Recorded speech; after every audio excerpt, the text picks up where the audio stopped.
Mari kita ngolah daging sapi kurban kemarin dulu. Ini satu paketnya lengkap banget ya. Mulai dari ada jeroannya, ini apa nih? Kalau kami bilang handuknya. Kayaknya ini bagian dari lambung ya. Oke, itu terus ini ada hati, potongan hati. Terus ada apa nih? Oh ya, ini ada tulang. Ini cocok banget nih kalau misalnya dijadiin sup atau kaldu gitu ya. Nah, ini yang bikin aku harus maksudnya tuh harus nyuci si daging kurban menurutku ya. Karena ada sedikit kotoran yang nggak bisa hanya ditap-tap aja nih. Ini harus dicuci bersih.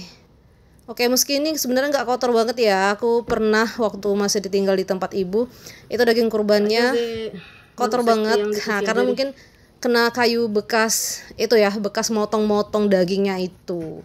Jadi emang harus dicuci bersih. Agak sedikit kurang cocok dengan tutorial banyak orang yang bilang kalau daging sapi atau daging kambing hasil kurban itu tuh nggak usah dicuci dulu supaya hasilnya oke.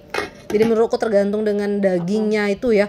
Kalau misalnya dagingnya bersih ya bisa kayak gitu. Tapi kalau misalnya daging hasil kurbannya banyak macam-macamnya yang nempel kayak tadi itu ada plastik-plastik kayak gitu. Terus kalau waktu di tempat ibuku tuh ada bekas kayu-kayunya, itu harus kita cuci dong. Oh iya, berhubung di rumah ini bocil-bocilnya tuh belum bisa makan pedas, jadi di sini dagingnya bakal aku bikin ala-ala pindang gitu ya. Cuma biasanya kan pindang banyak sekali bumbunya dan agak sedikit pedas.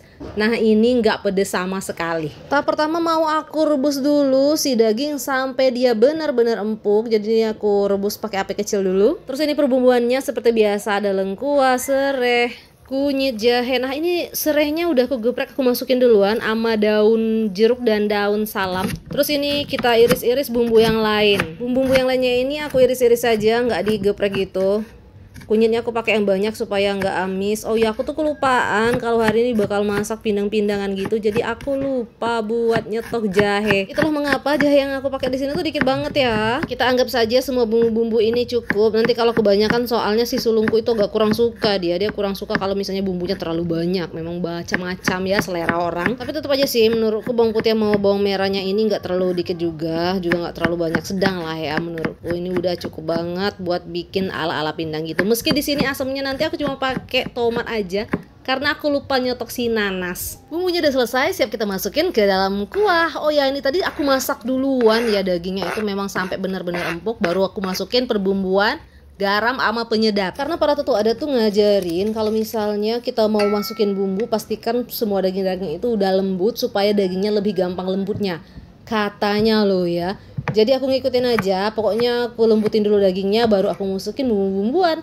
Nah, untuk tomat aku masukinnya bagian akhir. Setelah sudah hampir mau diangkat, baru aku masukin tomatnya. Dan sebenarnya tadi tuh aku masukin lada bubuk juga ya, cuman nggak di record gitu supaya ada rasa sedikit hangat-hangat dari si lada. Anakku sukanya yang gitu biasanya. Sebenarnya kan kalau pindang biasa seingatku nggak pakai lada ya, tapi aku pakai. Siap disajikan. Dan terakhir biasanya ini aku taburi sama bawang daun dan bawang goreng.